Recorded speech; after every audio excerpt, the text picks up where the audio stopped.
Studio frequency লাইভের নিবেদন haunted 100-এ আজ আপনারা শুনবেন অনিন্দিতা নাথের লেখা গল্প দ্রোহী। গল্পের কাহিনী ও চরিত্র সম্পূর্ণ কাল্পনিক, বাস্তবের সাথে এর কোনো রকম মিল একান্তই অনিচ্ছাকৃত এবং কাকতালীয়। লেখিকার জন্ম উত্তর 24 পরগনা জেলার সোদপুরে, বর্তমানে গুরগাঁও নিবাসী। নবরোজ পত্রিকা, বৃশ্চিক রহস্য রোমাঞ্চ সংকলন সহ অনেক পত্রপত্রিকায় তার লেখা প্রকাশিত হয়েছে। এবছর বইমেলায় তার একটি একক বই প্রকাশিত হতে চলেছে, লুকাসিয়া। আজ গল্প পাঠে রয়েছেন ব্রতদীপ। অন্যান্য চরিত্রে অনন্যা, সঞ্চিতা, মৌমিতা, আকাশ, আর্য, দেবাশিস এবং সৌরভ সাহা। গল্পের সূত্রধার অনন্যা। প্রচ্ছদ অলঙ্করণে সৌভিক, পিক্সেলেট। শব্দগ্রহণ অনন্যা। আবহ এবং সম্পাদনায় আর্য। পরিকল্পনা এবং পরিচালনায় অনন্যা। শুরু হচ্ছে আজকের গল্প দ্রোহী।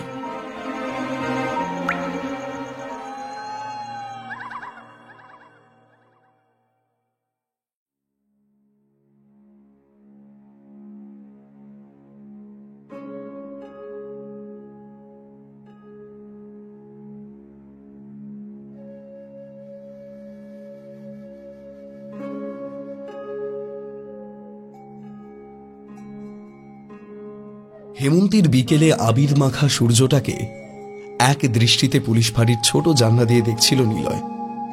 সারাদিন যেখানে সবুজ মাঠের উপর হলদে লাল ছোট ছোট জংলি ফুলের দল মাথা দুলিয়ে নিজেদের মধ্যে গল্প গুজবে ব্যস্ত থাকে, এখন সেখানে আকাশের তামাটে রঙের সবজেটে কালচে রং মিশে গেছে দিগন্ত রেখায়। এই মফস্বলের পুলিশ স্টেশন বা ফাঁড়ি, সব বলতে এই ছোট্ট ঘুপড়ি 3টে ঘর, টিনের শেড দেওয়া এই ফাঁড়ির ইনচার্জ নিলয়, তার অধীনে 2 জন কনস্টেবল, তার মধ্যে একজন আবার এবছর অবসর নেবেন।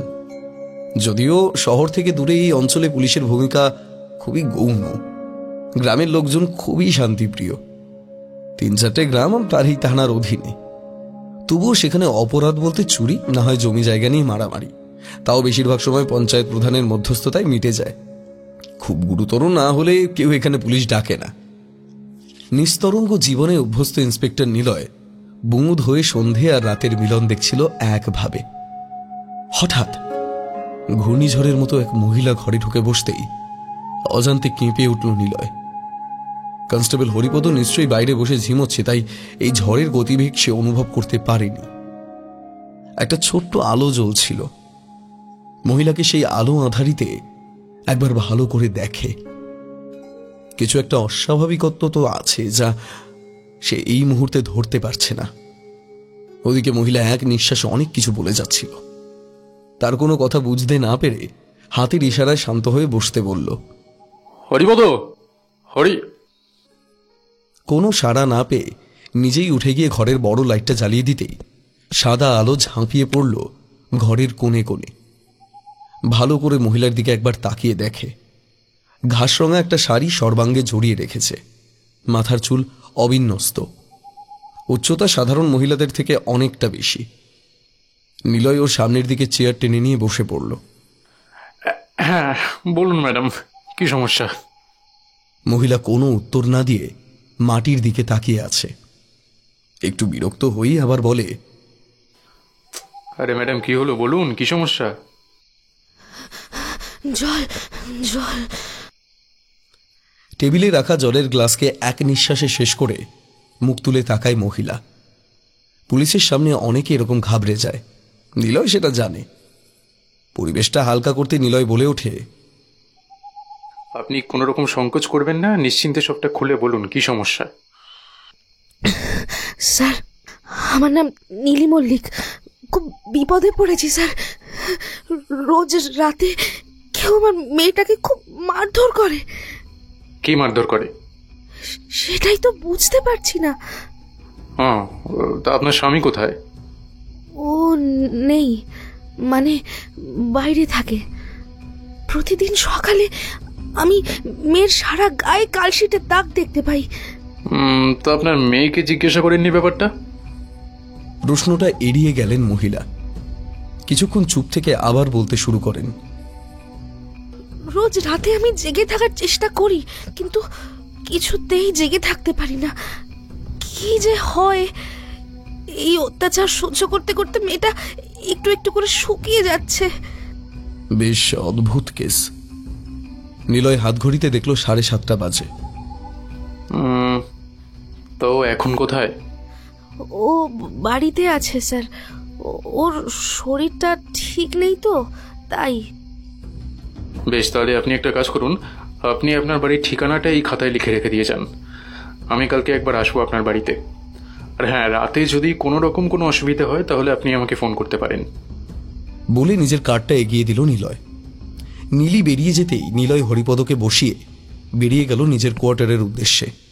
এই মফস্বলে ধীরে বয়ে চলা নিস্তরঙ্গ নদীর মতো নিজের জীবনে বড় একা নিলয়। পরিবার বলতে বৃদ্ধ মা কাকার বাড়িতে কলকাতায় থাকেন। এখনো বিয়ে থাওয়া করেনি নিলয়। এক ছোট বোন ছিল রুহি। ও চলে যাওয়ার পর থেকে মায়ের মানসিক ভারসাম্য হারিয়ে গেছে। একা সামলাতে না পেরে কাকা কাকিমাকে নিয়ে চলে যান ওদের বাড়িতে। আরও একা হয়ে যায় নিলয়। তারপর এই মফস্বলে পোস্টিং। প্রায়শই রুহির কথা খুব মনে পড়ে নিলয়ের। মাত্র 2 বছরের ছোট ছিল, একদম পরীর মতো একটা মেয়ে। 10 বছর আগে কোচিন থেকে পড়ে আসার পর কারা যেন ওর শরীরটাকে আঘাতে আঘাতে শেষ করে দেয়। সেই আঘাতে 15 দিনের যুদ্ধে হেরে গেল রুহি। রাতের খাবার খেয়ে একটা বই নিয়ে বসেছিল নিলয়। হঠাৎ ফোনটা বেজে উঠল। নম্বর ভাসছে, কোনো নাম নেই। অচেনা কেউ ভেবে তাড়াতাড়ি ফোনটা ধরতে ওপাশ থেকে ভাঙা এক নারী কণ্ঠ বলে ওঠে, এক অদৃশ্য ছায়াকে আমি দেখেছি স্যার। মেয়ের মাথার কাছে দাঁড়িয়ে ছিল। আমি আসতেই পালিয়ে গেল। না না, মিলিয়ে গেল। বলেই ফোনটা কেটে দিল নিলয়। তাড়াতাড়ি আবার কল করতেই ওপাশ থেকে জানালো ফোন নেটওয়ার্কের বাইরে। নিলয় চুপ করে বসে থাকে। মাথার ভেতর কতগুলো চিন্তা পাক্ষে মিলিয়ে যায়। ভদ্রমহিলা পাগল নয় তো? কালকে সকালে একবার যেতেই হবে।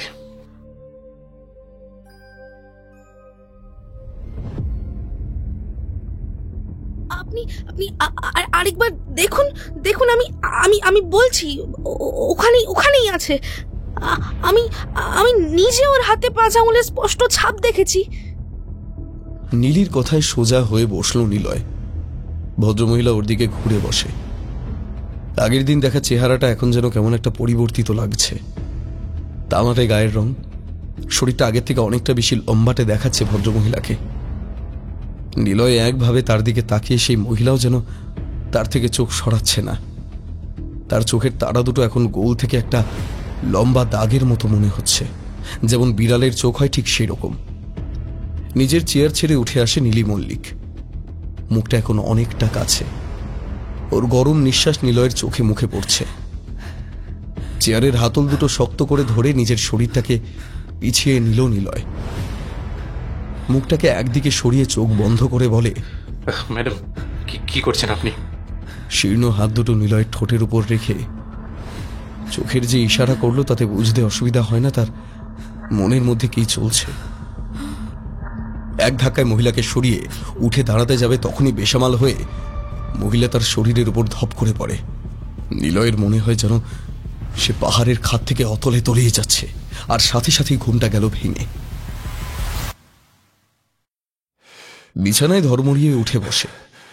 সারা গা ঘামে ভিজে যাচ্ছে। কি অদ্ভুত একটা স্বপ্ন। এতদিনের নিরবিচ্ছিন্ন জীবন কাটানোর পর এরকম একটা গোলমেলে কেস আসায় হয়তো মাথায় অতিরিক্ত চাপ পড়েছে। একটু নিকোটিনের ধোয়ার জন্য বেডসাইড টেবিলে হাত দিতেই বুঝল মোবাইলটা আবার কাঁপছে। নীলির 21টা মিসড কল, কিন্তু যতবারই সে চেষ্টা করছে কোনোবারই লাইন পাওয়া যাচ্ছে না। বড় অদ্ভুত ব্যাপার। ঘড়িতে তখন 4:30 বাজে। একটা সিগারেট ধরিয়ে বারান্দায় দাঁড়িয়ে এক মনে আকাশের দিকে তাকিয়ে থাকে নিলয়। সকাল সকাল নীলির বাড়িতে যাবে বলেই হয়তো আর ঘুমোতে পারিনি। লিখে দেওয়া ঠিকানাটা নিলয়ের বাড়ি থেকে একটু ভেতরের দিকে। প্রায় আধ ঘন্টা রিক্সা করে যাওয়ার পর পৌঁছল সেখানে। বাড়ির চারপাশ দেখে ওর মনে হচ্ছিল ছেলেবেলার মামা বাড়ির সেই গ্রামের বাড়িতে চলে এসেছে। কয়েকটা বাড়ির থেকে উনুনে ধোঁয়া উঠতে দেখা যাচ্ছে। টালি দেওয়া কয়েকটা বাড়ির পরে একটা একতলা পাকা বাড়ি। বাড়িটার সামনে দাঁড়াতেই নিলয় খেয়াল করে চারপাশের লোকজন বেশ অবাক হয়ে ওর দিকে দেখছে। সকালবেলা পুলিশি পোশাকে না এসে সাধারণ পোশাকেই এসেছিল। অতি উৎসাহী দুজন ভদ্রলোক এগিয়ে আসে ওর দিকে। ও দাদা, আরে ও দাদা, কাকে চাই? এই বাড়িতে যে ম্যাডাম থাকেন তার সঙ্গে একবার দেখা করতে এসেছি। ওদের চোখ মুখ ভীষণ গম্ভীর। আগত লোক দুটো আর কিছু না বলেই নিজেদের মধ্যে বিড়বিড় করতে করতে চলে যায়।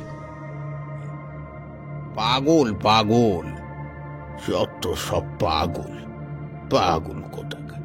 শেষের শব্দ দুটো ওর কানে আসতেই অবাক হয় নিলয়। দু তিনবার ডাকার পরও পিছনে না ফিরে হন হন করে এগিয়ে গিয়ে বাঁকের মুখে এসে মিলিয়ে যায়। বেশ খানিকক্ষণ অপেক্ষা করার পর ফুট করে শব্দ করে দরজা খোলার শব্দ আসে। একটি স্বল্প বয়সী মেয়ে, তার সর্বাঙ্গ কাপড়ে মোড়া, এসে দরজা খুলে দেয়। নীলি ম্যাডাম কি আছেন বাড়িতে? মাথা নেড়ে ভিতরে আসতে বলে। বেশ ছিমছাম করে গোছানো একটা ড্রয়িং রুম, কাঠের চেয়ারে বসে নিলয়। পুরনো দিনের সিনেমা সেটের মতো ঘরটা সাজানো। ওর মুখের সামনে একটা ক্যালেন্ডার দেখে একটু অবাক হয় নিলয়। 3 বছরের পুরনো ক্যালেন্ডার। মেয়েটা এখনো চুপ করে দাঁড়িয়ে। মেয়েটার দিকে ভালো করে তাকিয়ে দেখে শীর্ণ রুগ্ন একটা শরীর, হাড়ের গঠনগুলো চামড়ার বাইরে থেকে স্পষ্ট বোঝা যাচ্ছে। পা অব্দি ঢাকা, একটা বড় জামা সারা শরীরটাকে ঢেকে রেখেছে।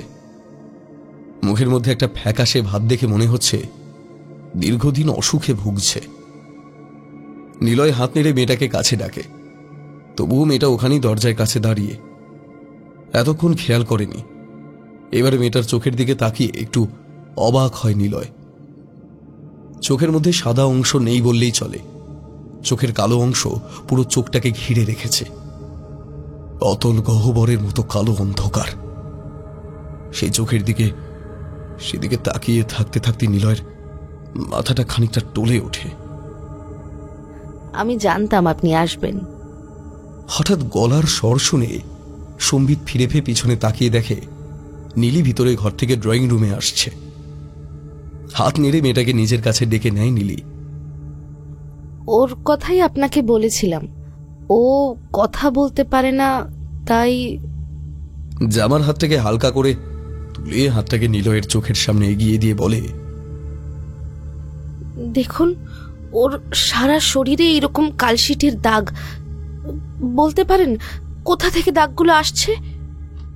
নিলয় ভালো করে দেখে সত্যি 5টা আঙুলের দাগ স্পষ্ট বোঝা যাচ্ছে মেয়েটার শরীরে। মেয়েটা ভয় সিটিয়ে রয়েছে। আপনি বসুন, আমি একটু চা করে আনি।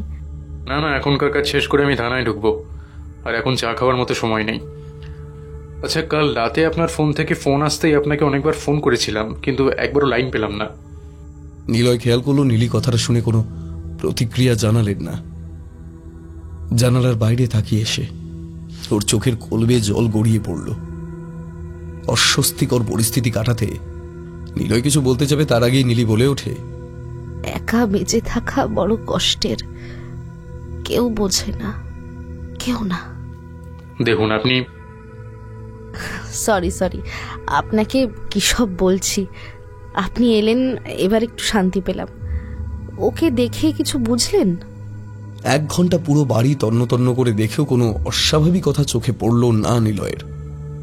যদিও 2টো ঘর খুলতে পারেনি, ওই ঘরগুলোর চাবি হারিয়ে গেছে। সন্দেহ একেবারে প্রশমিত না হলেও স্বাভাবিক হয়েই নিলয় বলে,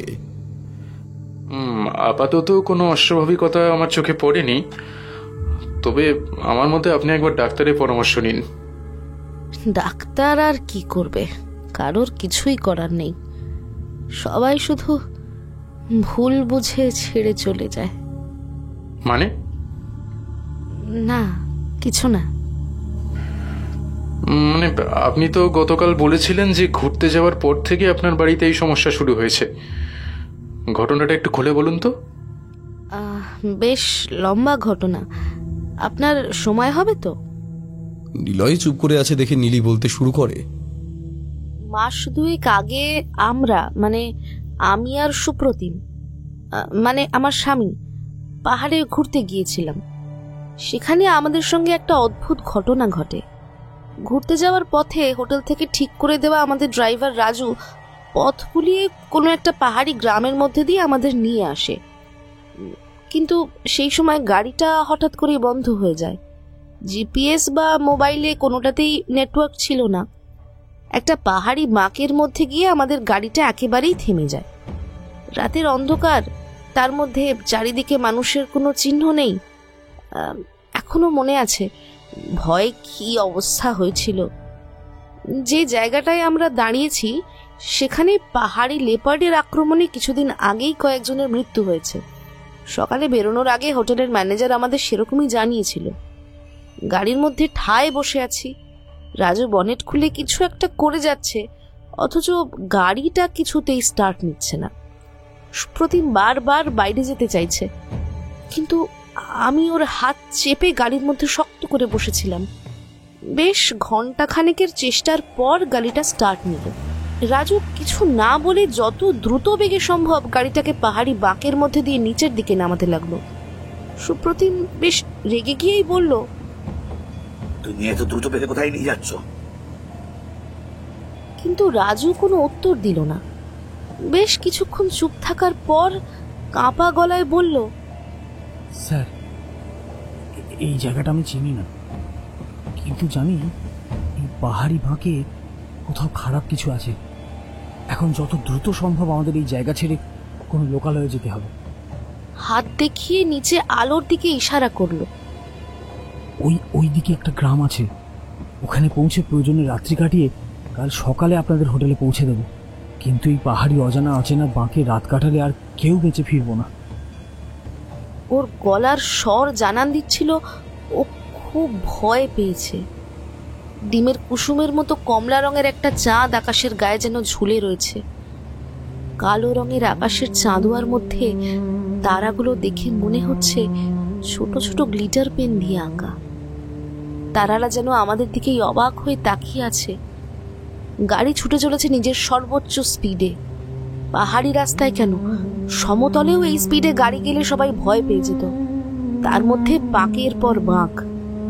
আমার মাথা ঘুরে গেল, শরীর খারাপ লাগছিল, প্রচন্ড ভয়ে হাত পা ঠান্ডা হয়ে যাওয়ার উপক্রম হয়েছিল। প্রায় মিনিট 30 এইভাবে চলার পর একটা গ্রামে এসে পৌঁছলাম। গাড়ি থামতে ঠান্ডা হাওয়া লেগে একটু ঠিক লাগছিল শরীরটা। গ্রামটা স্থানীয় উপজাতিদের বাসস্থান। আমরা গ্রামে পৌঁছে কারোর কাছে সাহায্য চাইতে যাব, তার আগেই দেখি একটা জায়গায় অনেক মানুষের ভিড়, প্রায় গোটা 50 লোক তো হবেই। রাজু আমাদের গাড়িতেই বসতে বলল। সে নিজেই এগিয়ে গেল ওইদিকে। খানিকক্ষণ পরে ফিরে এসে বলল, এই গ্রামে থাকা যাবে না, ওরা ডাইনি সন্দেহে এক মেয়েকে পুড়িয়ে মারার উপক্রম করেছে। শেষের কথাটাই আমাকে গাড়ি থেকে নামানোর জন্য যথেষ্ট ছিল। নেমে দেখি মেয়েটি হাত পা বাঁধা অবস্থায় ঠকঠক করে কাঁপছে। হাতে মশাল নিয়ে বেশ কয়েকজন তাকে ঘিরে রেখেছে। এগিয়ে যেতেই ওরা আমার দিকে বেশ অদ্ভুত দৃষ্টিতে তাকিয়েছিল। ওদের ভেতর থেকেই একজন স্থানীয় দলনেতা গোছের লোক আমার দিকে এগিয়ে এসে পরিষ্কার বাংলা ভাষায় জিজ্ঞেস করলো, আপনারা?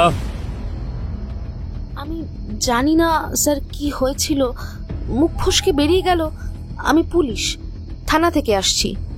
আপনাদের গ্রামে কাউকে ডাইনি সন্দেহে মারা হচ্ছে জেনে পুলিশ থেকে আমাকে পাঠানো হয়েছে।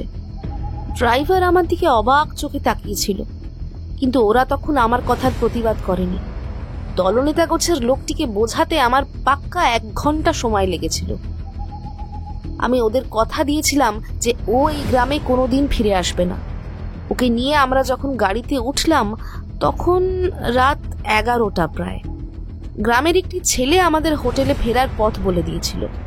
ড্রাইভার আমাদের যখন হোটেলে এনে পৌঁছলো তখন বাজে রাত 12:30। আমাদের হোটেলে একটা আলাদা ঘর করে ওকে রাখার ব্যবস্থা করলাম। সারা রাত আমি ঘুমাইনি। মাথার মধ্যে শুধু একটাই বিষয় ঘুরছিল, যদি আমরা ওখানে ঠিক সময় না পৌঁছতে পারতাম, কি হতো ওর? নিলয় কথার মাঝেই থামিয়ে দিয়ে বলে, তা ওই মেয়েটি কোথায়? নীলি অবাক হয়ে ওর দিকে তাকিয়ে আছে দেখে নিলয় আবার প্রশ্নটা করতেই নীলি ঘরের ভেতর দিয়ে তাকায়, যেন ওখানে কেউ একজন আছে। ভেতরের ঘরের আলো সেরকম ঢোকে না বলেই ঘরটা একেবারে ছায়া ছায়া হয়ে রয়েছে। নীলি হাত নেড়ে কাউকে ডাকছে। এসো, এদিকে এসো। নীলয়ের দিকে তাকিয়ে বলে, লজ্জা পাচ্ছে বোধহয়। নিলয় আবার একবার ভালো করে দেখার চেষ্টা করল, কেউ নেই ওখানে। নীলি আবার বলতে শুরু করে, পরদিন সকালে ওকে খুব ভালো করে দেখলাম। মেয়েটার শরীরে হাড়ের ওপর চামড়া বসানো, শুধু খুব দুর্বল। ওর বয়স কত? নীলি কোনো জবাব দিল না। ঘরের কোণে খট করে শব্দ হতেই সেদিকে তাকায় নিলয়। একটা ইঁদুরের কল রাখা, ভিতরে অনেকগুলো ইঁদুর ধরা পড়েছে। গা শিউরে উঠল নিলয়ের। ওগুলো ওরা কিছু করবে না বলেই কলটা খুলে দিতেই পিলপিল করে ইঁদুরগুলো সারা ঘরে ছড়িয়ে গেল। নিলয়ের মুখ দিয়ে একটা আর্তনাদ বেরিয়ে আসে। পা দুটো চেয়ারের উপর ভাঁজ করে বসে। নীলির মুখে দুষ্টুমি ভরা হাসি। একটা মজা দেখবেন? কলটা খুলে একটা পাউরুটি ছুঁড়ে দিতেই ইঁদুরগুলো ঘরের কোণ থেকে ধেয়ে আসে কলের মধ্যে। খটাং করে শব্দ করে সেটা বন্ধ হয়ে যায়। আবার একটা না কিচকিচ শব্দ। নিলয়ের মাথা ঘুরছে, গা গোলাচ্ছে। কেসটা যে কি তা এখন ওর কাছে স্পষ্ট নয়। ওই ডাইনি সন্দেহে উদ্ধার করা মহিলাকে নিয়ে খোঁজ খবর করবে, না এই মেয়েটাকে কে মারছে তাই নিয়ে তদন্ত করবে। এই বাড়িটার পরিবেশ বেশ অস্বস্তিকর। নিলয়ের কেমন যেন দম বন্ধ হয়ে আসছে। তাড়াতাড়ি চেয়ার থেকে উঠে দাঁড়িয়ে বলে, ওই এরিয়ার পুলিশ স্টেশনে ফোন করে বিষয়টা দেখার চেষ্টা করেছি। আর যে বা যারা আপনার মেয়েকে মারছে সেটা যে অন দ্য স্পট না থাকলে বোঝা যাবে না, সেটা আপনি জানেন আশা করি। আমি বা আমার কনস্টেবল একদিন রাতের জন্য আপনাদের বাড়ি পাহারা দেব। কোনো মহিলা পুলিশ নেই, তাই আমাদের মধ্যে কাউকেই এই কাজটা করতে হবে, উপায় নেই। নীলি মাথা নেড়ে সম্মতি জানিয়ে এক দৃষ্টে ওর দিকে তাকিয়ে থাকে। নিলয়ের ভেতরকার অস্বস্তি আবার ফিরে আসছে। ও হ্যাঁ, আপনার মেয়ে এবং ওই দুই মহিলা দুজনেরই দুটো ছবি লাগবে। এই কথাটাও যেন নীলি শুনতে পেল না। কোনো উত্তর না পেয়ে নিলয় বেরিয়ে যাচ্ছে দেখে পেছন থেকে বলে, ও একটু অদ্ভুত, কথা বলতেও পারে না। তাই আপনি কিছু মনে করবেন না, আমি আপনাকে ছবি পাঠিয়ে দেব। বেরিয়ে যেতে গিয়ে থমকে দাঁড়িয়ে নিলয় বলে, আপনার হাজবেন্ডের নাম্বারটা একবার দেবেন। মাথা নিচু করে নেয় নীলি। কি ব্যাপার বলুন তো? আগেও দেখেছি প্রশ্নটা করলে আপনি এড়িয়ে যান। কাঠের চেয়ারে ধপ করে বসে পড়ে নীলি। ও নেই। নেই মানে? আমাদের ছেড়ে চলে গেছে। কবে? 2-3 মাস আগেই। তবুও নাম্বারটা তো থাকবে। নীলি আর কোনো জবাব দেয় না। নিলয় বুঝতে পারে না এটা নিয়ে ঠিক কিভাবে এগোবে। মাথার মধ্যে সব পাকিয়ে যাচ্ছে। এই বাড়িটার মধ্যে সবকিছুই বড় অদ্ভুত। ঢোকার সময় পাড়ার লোক পাগল বলল। বাঁ হাত একবার দেখে নিয়ে ঘড়ির কাঁটার দিকে তাকিয়ে নিলয় বলে, ম্যাডাম এবার আমাকে বেরোতে হবে, ডিউটির সময় হয়ে যাচ্ছে। কোনো খবর পেলে আমি আপনাকে জানাচ্ছি। হ্যাঁ, আর আপনি সাবধানে থাকবেন। বাড়ি থেকে বেরিয়ে চারপাশে তাকিয়ে দেখে নিলয় বুঝল বেশিরভাগই নিম্ন মধ্যবিত্তের বাস। বেশিরভাগ টালির বাড়ির মাঝখানে কয়েকটা মাত্র পাকা বাড়ি। খোলা ড্রেন আর ছোট ছোট খুপড়ির মতো ঘরের পাশে নীলির এই বাড়িটা যেন কেমন একটা বেমানান। 2-3টে ঘর পেরিয়ে একটা ছোট মতো ক্লাব আছে, একটা ক্যারাম, একটা ছোট সাদা কালো টিভি আর 3-4টে লোক খালি গায়ে লুঙ্গি পরে বসে আছে। পাশের একটা চায়ের দোকানে জনা কয়েক লোককে দেখে সেদিকে এগিয়ে যায় নিলয়। 1 কাপ চা নিয়ে ভাঙা বেঞ্চটাতে একটু বসে। 3-4টে লোক খবরের কাগজ নিয়ে নিজেদের মধ্যে কথা বলছিল। হঠাৎ করে একজন লোক নিলয়ের পাশে এসে বলল,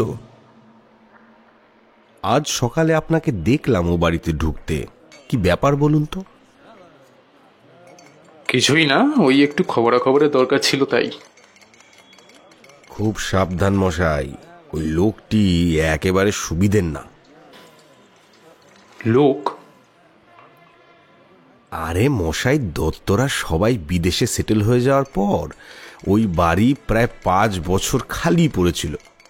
তারপরে ওই লোকটা এই বাড়িটাতে এসে ওঠে। বড় অদ্ভুত পরিবার, কারোর সাথে মিশেও না, কারোর সঙ্গে কথাও বলে না। পাড়ার ছেলেপুলেরা পুজো চাঁদা চাইতে গেলে কেউ দরজা পর্যন্ত খুলল না, জানেন? নিলয় মনে মনে ভাবে চাঁদা না পেয়ে ভদ্রলোক চটে রয়েছেন। মানে আপনি কি ভদ্রলোককে দেখেছেন আগে? আরে হ্যাঁ, তাই তো বলছি মশাই, এখন আর লোকটাকে দেখতে পাবেন না, রাতারাতি উধাও। এখন এক মহিলা থাকেন। আর কাউকে দেখলেন নাকি এই বাড়ির মধ্যে? মাথা নাড়ল নিলয়। ভদ্রলোককে বোধহয় খেয়াল করেননি। আবার বলতে শুরু করলো, রাত বিরেতে বাড়ি থেকে নানান রকম শব্দ ভেসে আসে। পাড়ার লোকেরা গিয়েছিলাম সব একসাথে, কিন্তু দরজা খোলেনি। আপনাকে ঢুকতে দিল? নিলয় চায়ের ভারে শেষ চুমুক দিয়ে বললে, আর কাউকে দেখেছেন বাড়িতে? কিভাবে দেখব, সর্বক্ষণ দরজা জানলা সব বন্ধ, এমনকি ছাদেও কেউ আসে না।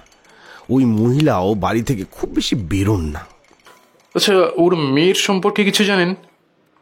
কোন মেয়ে? কোনো মেয়েকে তো। নিলয় পায়ের নিচের মাটিটা একটু কেঁপে উঠল। কি মনে মনে ভাবে, তাহলে কি মেয়েটি নীলির নিজের সন্তান নয়? যাকে দেখলাম সে কি সেই পাহাড়ি গ্রাম থেকে উদ্ধার করা মেয়েটা? নিজের মনে মনে বিড়বিড় করতে থাকে নিলয়। পাশে বসা ভদ্রলোক অবাক হয়ে তাকিয়ে বলেন, কি হলো মশাই? আচ্ছা, রাত বিরেতে কে চিৎকার করে কিছু জানেন? কে আবার ওই মহিলা? মনে হয় মাথায় গন্ডগোল আছে। নিলয় আর কিচ্ছু না বলে উঠে পড়ল। লোকটা একটা বিরক্তির সাথে বললে, যত সব পাগলের উপদ্রব। বলে খবরের কাগজের পরের পৃষ্ঠাটা উল্টে পড়তে লাগলেন। নিলয় উঠে আসছে এমন সময় উল্টো দিকের বেঞ্চে বসা একজন পেপারের পেছন থেকে বলে ওঠে, আপনার কি ব্যাপার বলুন তো? আপনি এত খোঁজ খবর নিচ্ছেন? কথাটার মধ্যে একটা হালকা শ্লেষ অনুভব করে। পকেট থেকে কার্ডটাকে বের করে দেখাতেই সবার চেহারায় একটা বিশেষ পরিবর্তন হলো। স্যার স্যার আপনি যে পুলিশ এটা আগে বলবেন তো, না জেনে শুনে কি সব বলে ফেললাম বলুন তো। নিলয় আর কোনো উত্তর না দিয়ে এগিয়ে যায়। পেছন থেকে আগের লোকটি উঠে এসে কানের কাছে ফিসফিসিয়ে জিজ্ঞাসা করে, কিছু হয়েছে স্যার?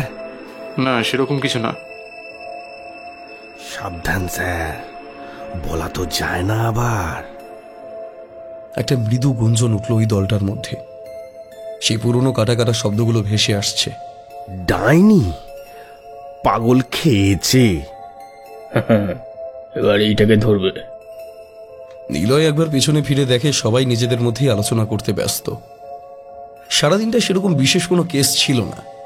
কয়েকটা কাজ শেষ করে বেলা 3টে নাগাদ পাহাড়ের সেই পুলিশ স্টেশনে ফোন করে। দায়িত্বপ্রাপ্ত অফিসার জানালেন 3 মাস আগে কার্শিয়াংয়ের একটি গ্রামে এক মহিলাকে ডাইনি সন্দেহে মারার চেষ্টা করে, কিন্তু মারতে পারেনি। ওই মেয়েটি পালিয়ে যায়। আচ্ছা, আপনি একটু খবর নিয়ে আমাকে জানাতে পারবেন যে 3 মাস আগে এই এলাকার আশেপাশে যে কটা হোটেল আছে সেখানে নীলি মল্লিক নামে কারোর বুকিং ছিল কিনা? ঘন্টা দেড়েক পর আবার ফোন আসলো।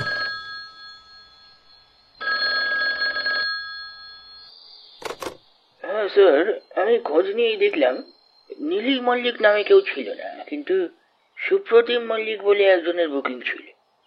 সম্ভবত উনি নীলি দেবীর স্বামী। আচ্ছা, একটু সুপ্রতিম মল্লিকের সমস্ত ডিটেলসটা পাঠাতে পারবেন আপনি? হ্যাঁ স্যার, পাঠিয়েছি। ফোনটা রাখতেই মোবাইলে টুং করে একটা মেসেজ আসে। হোটেল ড্রিমস ভ্যালিতে 3 মাস আগে সুপ্রতিম মল্লিক বুকিং করেছিলেন। বুকিং ডিটেলস ভালো করে পড়তেই নিলয়ের মাথা ঘুরে যায়। সুপ্রতিম মল্লিক একাই বুকিং করেছিলেন, ওর সাথে কেউ ছিল না। হঠাৎ করেই কেসটা বড় জটিল মনে হচ্ছে এখন। নীলি, ওই বাড়িটা এতটাই ধোঁয়াশায় ভরা, আর তার চারপাশের সমস্ত ঘটনাগুলো একই রকম জট পাকানো। নিলয় মনে মনে ভাবে এই কেসের সমাধান কলকাতায় বসে হবে না। 4 দিনের ছুটি নিয়ে নিলয় বেরিয়ে পড়ে কার্শিয়াংয়ের উদ্দেশ্যে। বেশ অনেকদিন পর রুটিন মাফিক জীবন থেকে কিছুদিনের জন্য ছুটি। অফিসিয়াল ট্রিপ হলেও নিজের ব্যক্তিগত কাজের জন্য যাচ্ছে বলেই ছুটি নিয়েছিল নিলয়। ড্রিমস ভ্যালি হোটেলে থাকার ব্যবস্থা করে। পাহাড়ি উপত্যকার কোলে ছোট্ট সুন্দর একটা ঘরে ভোরের সূর্যের দিকে তাকিয়েছিল নিলয়। আজ 3 দিন হলো এখানে এসেছে। স্থানীয় পুলিশের অফিসার ভূপেন্দ্রের সঙ্গে যোগাযোগ করেছিল। ও অনেক খবর দিয়েছে, কিন্তু সুপ্রতিম আর নীলির বিষয়ে বেশি কিছু জানতে পারেনি। সুপ্রতিমের নাম্বার বন্ধ। আজ বেরোবে সেই ড্রাইভারের খোঁজে। অনেক চেষ্টা করে তার ঠিকানাটা জোগাড় করতে পেরেছে নিলয়। হোটেল থেকে একটু দূরে এক পাহাড়ি বস্তিতে থাকে। দুপুরের খাবার খেয়ে মোটা জ্যাকেটের আস্তরণে নিজের শরীরটাকে ঢেকে পাহাড়ি রাস্তা ধরে ড্রাইভারের বাড়ির রাস্তা ধরে নিলয়। হালকা হালকা বৃষ্টি পড়েছিল সকালের দিকে। রাস্তাটা এখনো পুরো ভেজা। দুপুরের দিকে হালকা রোদ উঠলেও বৃষ্টির জল পুরোপুরি শুকোতে পারেনি। আকাশের দিকে তাকিয়ে দেখে আকাশের মুখ অভিমানী কন্যের মতো রাগে থমথম করছে। যে কোনো মুহূর্তেই বৃষ্টি নামতে পারে। ছাতাটাকে আরেকটু বন্ধ করে ধরে নিলয়। এটাই ভরসা, না হলে পাহাড়ি ঠান্ডা আর বৃষ্টিতে ভিজলে নিউমোনিয়া হতে বাধ্য। বেশ খানিকক্ষণ চলার পর ওই এলাকায় পৌঁছয় নিলয়। কয়েকজনকে জিজ্ঞেস করতেই রাজুর ঘরটা দেখিয়ে দিল। সস্তার একটা পর্দা টাঙানো, টিনের শেড দেওয়া একটা ছোট্ট ঘর। বাইরে এক বৃদ্ধা বসে নিজের মনে কিছু একটা কাজ করছিল। রাজু সে মিলনা হ্যায়। বৃদ্ধা অবাক চোখে নিলয়ের দিকে তাকায়। এদের স্থানীয় ভাষা নিলয়ের অজানা। আধভাঙা হিন্দি বাংলা মিশিয়ে যা বলল, বৃদ্ধা বুঝতে পারল কিনা সেটা নিলয় বুঝতে পারল না। সে আবার বলে, রাজু কোথায়? আমি একটু দেখা করতে চাই রাজুর সাথে। পর্দাটা সরিয়ে হাতের ইশারা করে। নিলয় কিছু না ভেবে ভেতরে ঢুকে যায়। একটা কাঠের চৌকির নিচে 3-4টে করে ইঁট দিয়ে সেটাকে উঁচু করা হয়েছে। তার নিচে যাবতীয় সংসারের টুকিটাকি জিনিস। ঘরটার মধ্যে একটা ভ্যাপসা গন্ধ। বস্তির গায়ে গা লাগিয়ে দাঁড়িয়ে থাকা ঘরের জন্য দিনের বেলা হলেও সেই রকম আলো ঢুকতে পারে না। আলো আধারির মধ্যেও একটা গোঙানির শব্দ শুনে খাটের ওপর তাকায় নিলয়। বিছানার সঙ্গে লেগে আছে একটা মানুষের শরীর। তার সারা শরীর একটা চাদর দিয়ে ঢাকা। সেই মানুষটাই গলা দিয়ে একটা অদ্ভুত শব্দ করছে। শব্দটুকু না হলে নিলয় বুঝতেই পারত না যে এই ঘরে একটা মানুষ আছে। ও আজকাল ওইটুকু শব্দ সহ্য করতে পারে না। ঘরের কোণ থেকে কেউ যেন বলে ওঠে। অন্ধকার কোণ থেকে শব্দটা শুনে কেঁপে ওঠে নিলয়। আরে, এই ঘরে একজন মহিলাও আছে, সেটাও সে এতক্ষণ খেয়াল করেনি। একটা সুইচ টিপতেই একটা হলদেটে আলো জ্বলে উঠল। সে বাল্বের স্বল্প আলোয় নিলয় ভালো করে দেখে বিছানায় জরাজীর্ণ রুগ্ন শরীরে একটি মানুষ শুয়ে আছে, এবং সেই শব্দটা তার মুখ থেকে আসছে। মহিলা এগিয়ে আসে। এ কি, ওর কি হয়েছে? জানি না স্যার, আগে হোটেলে হোটেলে ট্যুরিস্টদের নিয়ে গাড়ি চালাতো। 3 মাস আগে কি হয়েছিল জানি না। রাতের বেলা ফিরল তখন শরীর ভীষণ খারাপ, মুখ একেবারে ভয় ফ্যাকাশে, জ্বরে গা পুড়ে যাচ্ছে। জ্বরের ঘোরে শুধু কয়েকটা শব্দই বলল, ডাইনি ডাইনি। ও মানুষ না। ওষুধপত্র, ঝাড়ফুঁক, অনেক কিছু করেছি, কিন্তু কিছুতেই কিছু হয়নি। তো পুলিশকে জানিয়েছিলেন? পুলিশকে কি বলবো বলুন তো? কোথায় গাড়ি নিয়ে গেছিল কিছুই তো জানি না। ওর চিকিৎসার খরচ সামলাতে গাড়িটাও বিক্রি করে দিতে হয়েছে। মেয়েটার গলার স্বর বুঝে আসে। নিলয় পকেট হাতড়ে যা ছিল মেয়েটার হাতে দিয়ে ঘর থেকে বেরিয়ে আসে। ডাইনি শব্দটা তখনও যেন মাথায় হাতুড়ির আঘাত করছে। সূর্য তখন পাহাড়ের ঢালে গা এলিয়ে দিয়েছে। নখের মতো একটা অংশ দূরে দৃশ্যমান। কালচে কমলা রঙে পাহাড় তখন নিজেকে সাজিয়েছে। হাতঘড়িতে 6:30।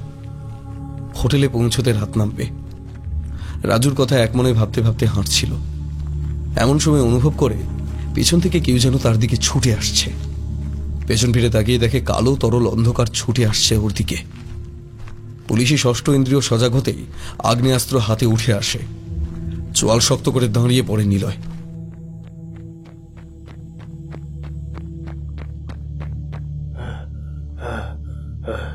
सर सर आप अभी वो राजू के घर पे गए थे ना? हाँ, একটি পাহাড়ি ছেলে এসে তার সামনে দাঁড়ায়। পকেটের ভিতর আগ্নেয়াস্ত্র ধরা হাতটা একটু শিথিল হলো। ছেলেটা তখনও হাঁপাচ্ছে। নিলয় বুঝতে পারল ছেলেটা বেশ অনেক দূর থেকেই দৌড়তে দৌড়তে এসেছে। আলো আধারিতে ছেলেটার মুখ সেভাবে বোঝা না গেলেও নিলয় বুঝতে পারে ছেলেটা রাজুর বয়সী। ভাঙা ভাঙা হিন্দিতে বলে, নমস্কার নমস্কার স্যার। স্যার আমি আবেশ স্যার। আমি জানি সেদিন রাজু কোথায় গিয়েছিল। নিলয়ের মুখে একটা আশার আলো খেলে যায় যেন। কোথায় গিয়েছিল? স্যার ও জায়গা यहाँ से बहुत दूर है স্যার। আপনি যাবেন? আমি আপনাকে নিয়ে যেতে পারি। হাতের কবজি উল্টে সময়ের দিকে তাকায় 7টা বাজে। আজ নয়, কাল সকালে এখানে গাড়ি নিয়ে আসবো, ফোন নম্বরটা দিয়ে যাও। আবেশ যাওয়ার আগে নিলয়ের হাতটা জড়িয়ে ধরে কাঁদো কাঁদো স্বরে বলে, স্যার স্যার রাজু আমার ছেলেবেলার বন্ধু স্যার। আমরা দুজন একসাথে পড়েছি, একসাথে গাড়ি চালাতাম। সেদিন রাতে ও बदन में पूरा बुखार लेके हमारे पास आया था স্যার। ওই গ্রামের কিছু কথা বলেছিল আমাকে। আরও একটা ব্যাপার স্যার, ও উধার কুছ দেখে ও খুব ভয় পেয়ে যায় স্যার। কি দেখে? তা তো সঠিক हमको नहीं मालूम স্যার। ও জড়িয়ে জড়িয়ে কিছু বলেছিল, সবটা আমি বুঝতে পারিনি। ওই গ্রামে গেলে সবটা পরিষ্কার হবে স্যার। স্যার স্যার आप हमारे दोस्त के बचिए लियन স্যার আমার दोस्तকে। কথা শেষ করে আবেশ পাহাড়ের খাঁজে মিলিয়ে যেতে হোটেলের দিকে পা বাড়ায় নিলয়। আজ বেশ পরিশ্রম হয়েছে। হোটেলের কাছাকাছি আসতেই মোবাইলের নেটওয়ার্ক আসতেই অনেকগুলো মেসেজ ঢুকলো। নীলির মেসেজ, খুব খুব ভয়, বাঁচান বাঁচান, এক্ষুনি আসুন একবার প্লিজ। টুকরো টুকরো কথাগুলো ভয়েস নোটে পাঠিয়েছে নীলি। ফোন করার চেষ্টা করলে সেই একই কথা, নেটওয়ার্ক সীমার বাইরে। হোটেলের নরম বিছানায় নিজের শরীরটাকে এড়িয়ে দিয়ে নীলির কথা ভাবতে থাকে। সেই রাতে হঠাৎ করেই ফোনটা এসেছিল। সেরকম কাজ ছিল না বলে একটু তন্দ্রাতেই ছিল নিলয়। হঠাৎ করে ফোনটা বেজে উঠতে একটু কেঁপে উঠেছিল। ফোনটা তুললে কান্নার শব্দ ভেসে আসে।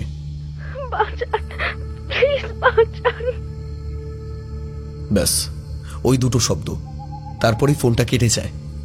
আজও ঠিক সেরকম মেসেজ পাঠিয়েছে। একটু যেন বিরক্ত হয় নিলয়। এই মহিলার কেসটা নিয়ে হিমশিম খাচ্ছে।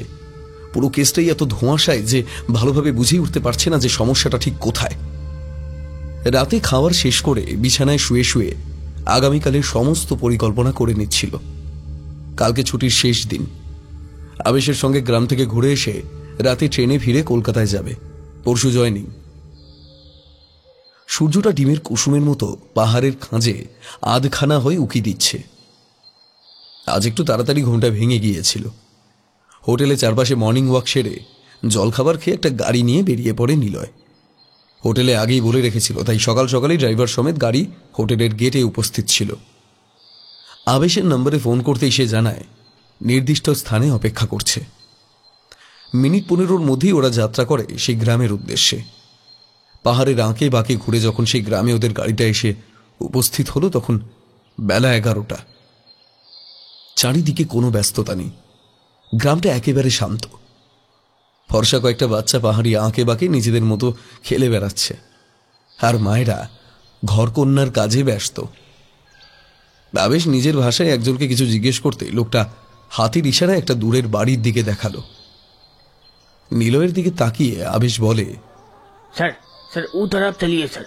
স্যার উধারই ও মডরের বাড়ি আছে স্যার। স্যার স্যার ও তরফ আইয়ে। বছর 70-এর এক বৃদ্ধ ভদ্রলোক ঘরের বাইরে এসে ঝুড়ি বুনছিলেন। তাদের দেখেই সে সতর্ক হয়ে উঠে দাঁড়ায়। আবেশ নিজের ভাষায় কিছু বলে, বলতেই বৃদ্ধের চোখে একটা সম্ভ্রমের দৃষ্টি ফুটে ওঠে। একটা মাদুর পেতে তাদের বসতে দিল। ভেতর থেকে এক বৃদ্ধা, সম্ভবত তারই স্ত্রী, চা আর কিছু খাবার নিয়ে তাদের দিয়ে গেল। পথে আসার সময় নিলয় নীলির কিছু ঘটনা আবেশকে বলেছিল। সংক্ষেপে সেই কথা বৃদ্ধকে বলতেই ওর মুখটা যেন কেমন একটা ফ্যাকাশে হয়ে যায়। ভাঙা ভাঙা বাংলায় বলে, আমি কিছু বছর শিলিগুড়িতে কাজ করেছি স্যার। বাংলাটা আমি ভালো বলতে না পারলেও বুঝি। সে রাতটাই আমাদের কাছে একটা বিভীষিকা ছিল। छोटा छोटा बच्चारा एकेर पर एक सब मरते शुरू करे ग्रामे। हमरा पाहाड़ी परिश्रमी छोटा छोटा जिनिसे काहिल हुए पूरा हमादेर स्वभाव बिरुद्ध। कोनो एक অজানা অসুখে বাচ্চাগুলো কেমন যেন শুকিয়ে যেতে যেতে ধীরে ধীরে মরতে লাগলো। সারা গ্রাম জুড়ে হাহাকার পুড়ে গেল। আমরা খেয়াল করলাম যারাই মারা যাচ্ছে সবাই ওই মেয়েটার কাছে যেত। ও ছোট বাচ্চাদের পোড়াতো। নিলয় নিজের জায়গা থেকে লাফ দিয়ে ওঠে। আচ্ছা, ওই মেয়েটি বোবা নয়, তুমি ঠিক জানো? না না না, কখনোই না। ও একটু ডাইন আছে, ঝাড় ফুঁক করে বাচ্চাগুলোর প্রাণ শুষে নিত। রাগে নিলয়ের মাথা ঝাঁ ঝাঁ করছিল। আজকের দিনেও এত কুসংস্কার। এখন রেগে যাওয়ার সময় নয়। সেই রাতে রাজুর সঙ্গে কি হয়েছিল সেটা এখনো জানা বাকি। আমরা প্রথমে বুঝতে পারলে ডাইনিটা বাচ্চাগুলোকে এভাবে মারতে পারতো না। সন্দেহ একটা করেছিলাম। চুপি চুপি সে রাতে দেখি পাশের বাড়ির বাইরে গা ঢেকে দাঁড়িয়ে আছে। চেপে ধরল গ্রামের এক ছেলে। ধরে ফেলতেই তাকে সে রাতেই শেষ করে দিব ভেবেছিলাম, কিন্তু সাহাব তা হতে দিল না। ওই লোকটা ডাইনিটাকে নিয়ে পালিয়ে গেল গ্রাম থেকে। আমরা অনেক বাধা দেওয়ার চেষ্টা করি, পুলিশের ভয় দেখিয়ে পালিয়ে গেল। আমরা জানতাম ও যেখানে থাকবে সেখানে মরণ তার থাওয়া গেড়ে বসবে। ওর নজর এখন ড্রাইভারের ওপর। এরপর ও সাহেবকে খেয়ে পুরের শিকার খুঁজতে বের হবে। নিলয়ের চোখে মেয়েটার মুখটা ভাসছিল। অন্যমনস্ক হয়েই বলে, যাকে ডাইনি বলছো সে তো নিজেই বিপদে রয়েছে। কথাটা বোধহয় মোড়ল শুনতে পায়নি। সে আবার বলতে শুরু করে, আমরা যাওয়ার সময় বারবার বারণ করেছিলাম ও ডাইনিটাকে সঙ্গে নিয়ে না যেতে। বলেছিলাম যে তোকেও সিজ করে দিবে, কিন্তু সে শুনলো না। ও ড্রাইভার এখন এভাবেই ধীরে ধীরে শুকিয়ে মরবে সাহাব। নীলি কোথাও ছিল না তাহলে? নিলয়ের প্রশ্নটা বুঝতে না পেরে বৃদ্ধ জিজ্ঞাসা করে, কিছু বলছেন? মানে ওদের সঙ্গে কোনো মহিলা ছিল না, তাই তো? না তো, কোনো औरत তো ছিল না।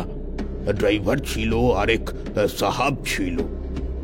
ওই মেয়েটার কোনো ছবি আছে আপনার কাছে?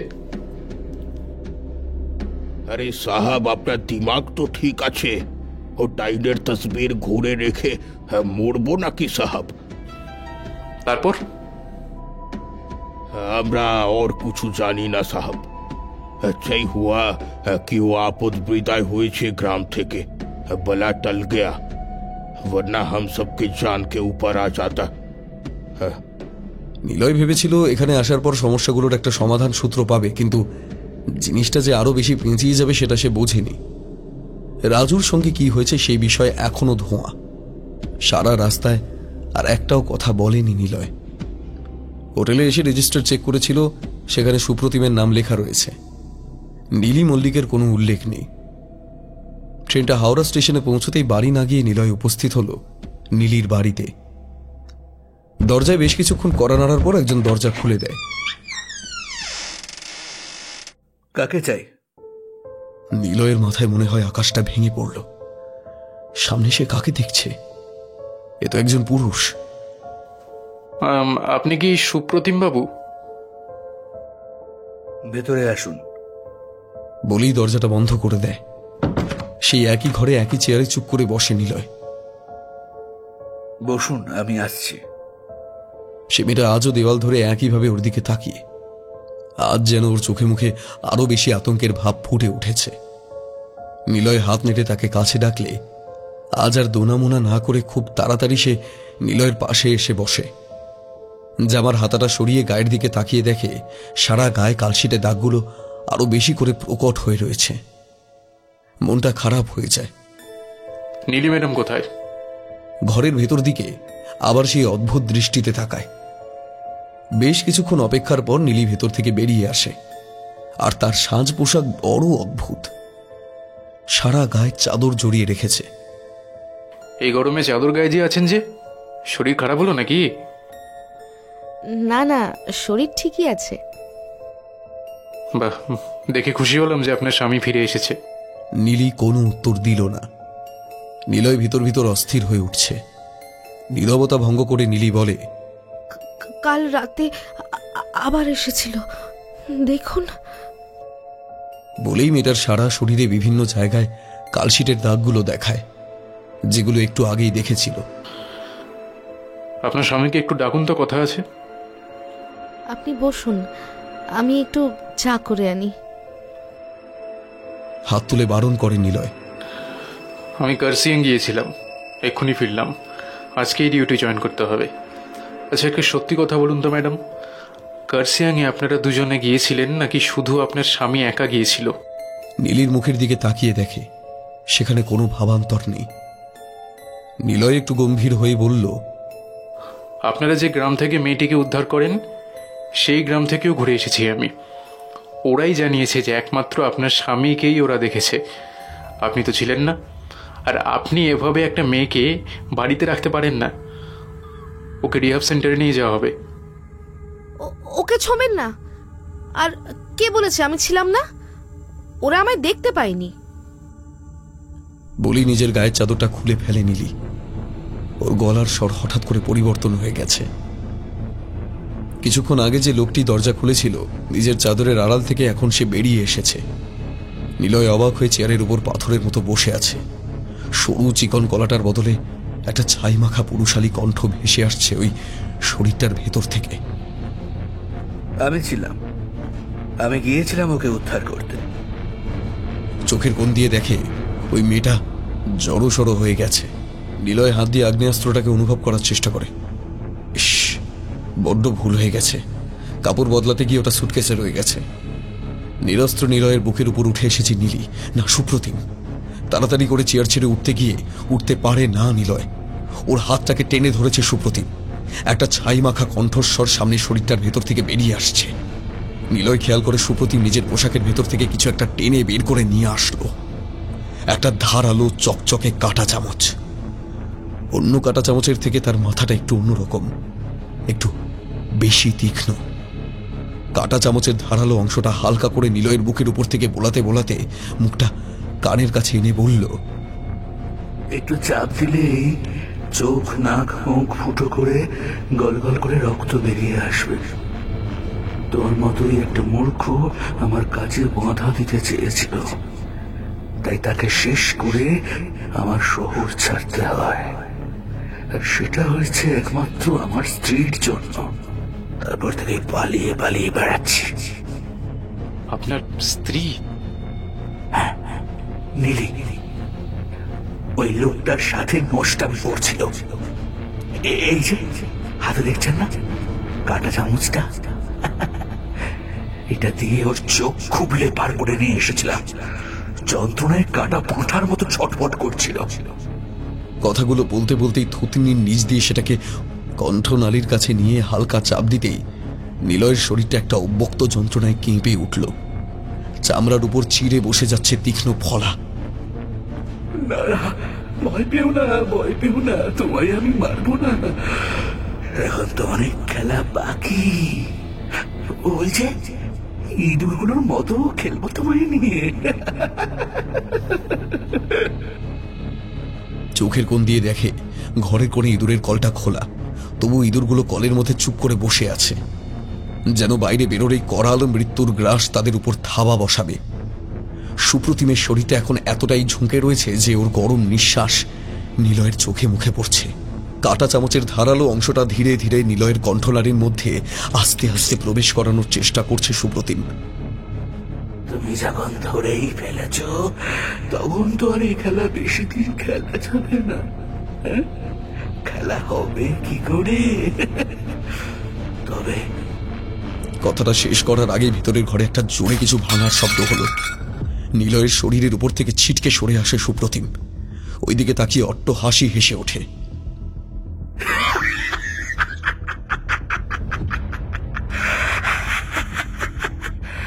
শালি, পালানোর চেষ্টা করছিস?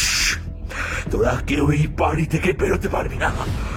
একমাত্র নীলি পেরেছিল আমার হাত থেকে পালাতে। কিন্তু ওকে আমি খুব শিগগিরই ধরে ফেলবো। আমি নিজের চোখে দেখেছি ওর জামা কাপড় এই বাড়িতে, কিন্তু ওই মাগি যে কোথায় লুকিয়ে রয়েছে কে জানে। চিন্তা নেই, আমার হাতে পড়লে সবার আগে ওর শরীরের চামড়াগুলো আমি গুটিয়ে নেব। আমার পুরনো খেলা।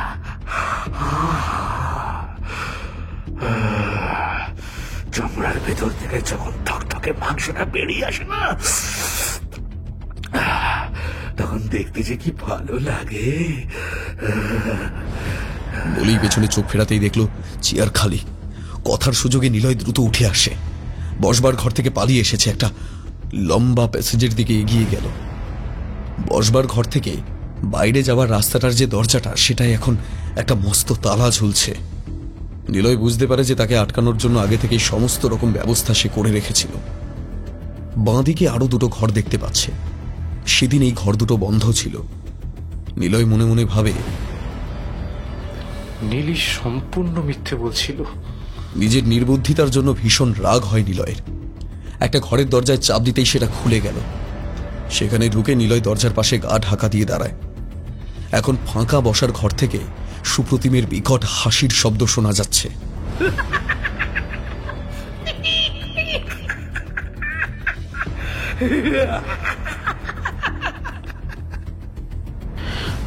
কিভাবে আমি এতটা ভুল করতে পারলাম? কিন্তু কল্পনায় ছিল না নীলির মতো একটা সাধারণ মহিলা যে রাতারাতি এভাবে বদলে যাবে। ওদিকে আর কোনো শব্দ নেই। এদিকে দরজাটা ভেতর থেকে বন্ধ করে সেখানেই খানিকক্ষণ দাঁড়িয়ে থাকে। হঠাৎ মাথায় আসে যে মেয়েটিকে তুলে নিয়ে এসেছে সে কোথায়। দরজার বাইরে এবার নখ দিয়ে কারোর আঁচড়ানোর শব্দ শুনতে পেল নিলয়। আশেপাশে কোথা থেকে চাপা কান্নার শব্দ ভেসে আসছে। দিনের বেলায়ও বেশ অন্ধকার চারিদিক। চারিদিকে তাকিয়ে আরো একটা দরজা খুঁজে পায়। হালকা চাপ দিতেই খুলে দেখে মেয়েটা ওই ঘরে বসে বিছানার কোণে ঠক ঠক করে কাঁদছে। তাড়াতাড়ি ওই ঘরে গিয়ে ওই দরজাটাকে বন্ধ করে দেয় নিলয়। সাথে সাথে উল্টো দিকের দরজাটা ভেঙে সুপ্রতিম ঘরের মধ্যে প্রবেশ করে। একটা বিকট জোরে চিৎকার করে দরজায় ঘুষি মারতে থাকে। ছবি না ওকে, একদম ছবি না। পাড়ার লোক যে আর্তনাদ বা চিৎকারের কথা বলেছিল সেটা এখন স্পষ্ট হয়ে গেছে নিলয়ের কাছে।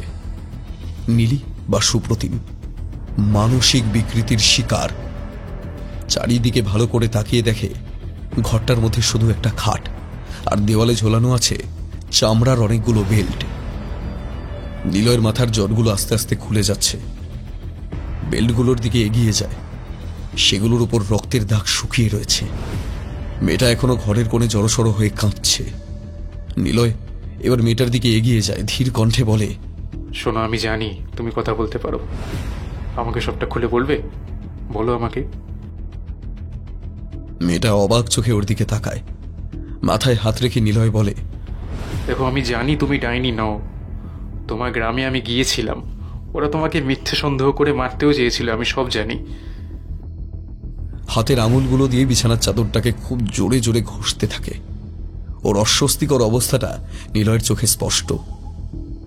মেয়েটার মাথায় আবার হাত রেখে বলে, দেখো, তুমি যদি আমাকে সবটা খুলে না বলো, তাহলে এই অবস্থা থেকে তুমি মুক্তি পাবে কি করে, বা আমি মুক্তি পাবো কি করে? দেখো বোন, না, আমাদের কাছে কিন্তু সময় বড্ড কম। মেয়েটা যেন এবার একটু শান্ত হলো। ঘরের চারিদিকটা ভালো করে তাকিয়ে দেখে নিলয়। জানলাগুলো কাঠের মোটা পাটাতন দিয়ে বন্ধ করা। দেওয়ালে টানানো বেলগুলোর দিকে একবার তাকিয়ে আবার গুটিয়ে যায় মেয়েটা। জানালার ধারে দাঁড়িয়ে আছে নিলয়। ওদিকে ঘরের মধ্যে সুপ্রতিম বিকট স্বরে আর্তনাদ করে যাচ্ছে, যেন ওর শরীর ভেদ করে কোনো বন্য জন্তু বেরিয়ে আসবে। খাটের নিচ থেকে একটা মোটা লাঠি বের করে নিলয়ের হাতে তুলে দেয় মেয়েটা। এটা দিয়ে কি হবে?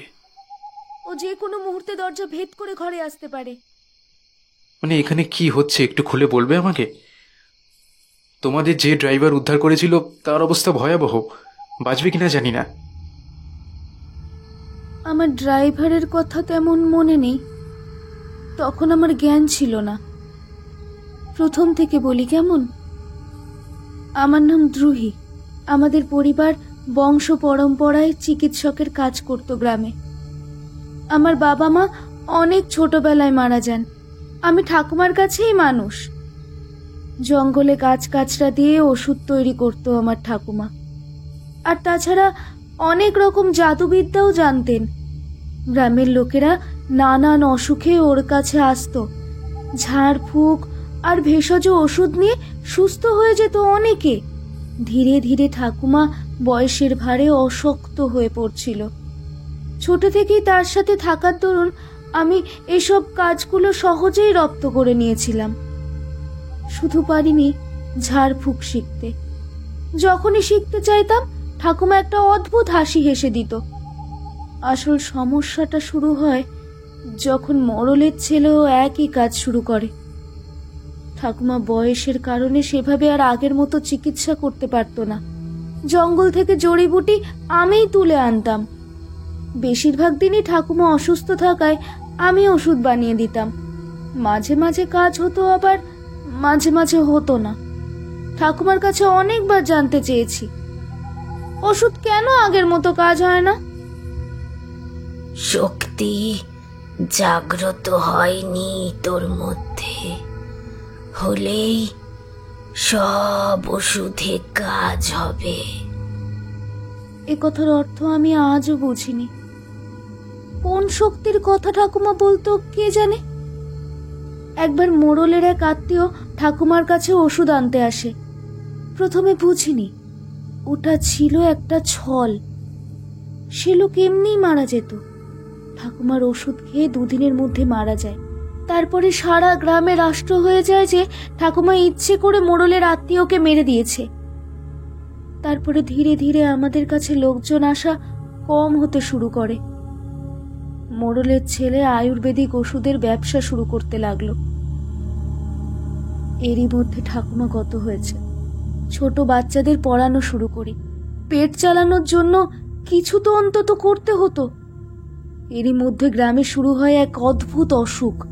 জ্বর, শ্বাসকষ্ট, রক্ত অল্পতায় ফ্যাকাশে হয়ে আমার পাঠশালার 3-4টে বাচ্চা মারা যায়। মোড়লের ছেলের ওষুধ খেয়েও তারা ভালো হয়নি দেখে বিপদ বুঝে গ্রামে সে রাষ্ট্র করে দিল যে আমি ওদের রক্ত শুষে নিয়ে ওদের মেরে ফেলেছি। অ্যানিমিয়ার লক্ষণ। দ্রুহি অদ্ভুত চোখে ওর দিকে তাকায়। খানিক বাদে আবার বলতে শুরু করে, গ্রামের লোক আমাকে ডাইনি সন্দেহ করতে থাকে। তাহলে সে রাতে আপনি ওই বাড়ির পেছনে কেন গিয়েছিলেন? দ্রুহি খানিকক্ষণের জন্য অবাক হয়। তারপরে তার মনে পড়ে যে নিলয় ওদের গ্রাম থেকে ঘুরে এসেছে। আমাকে ডেকে পাঠিয়েছিল ওই ছেলেটারই মামা। কিন্তু আমি যখন পৌঁছাই তখন বাচ্চাটা মারা গেছে।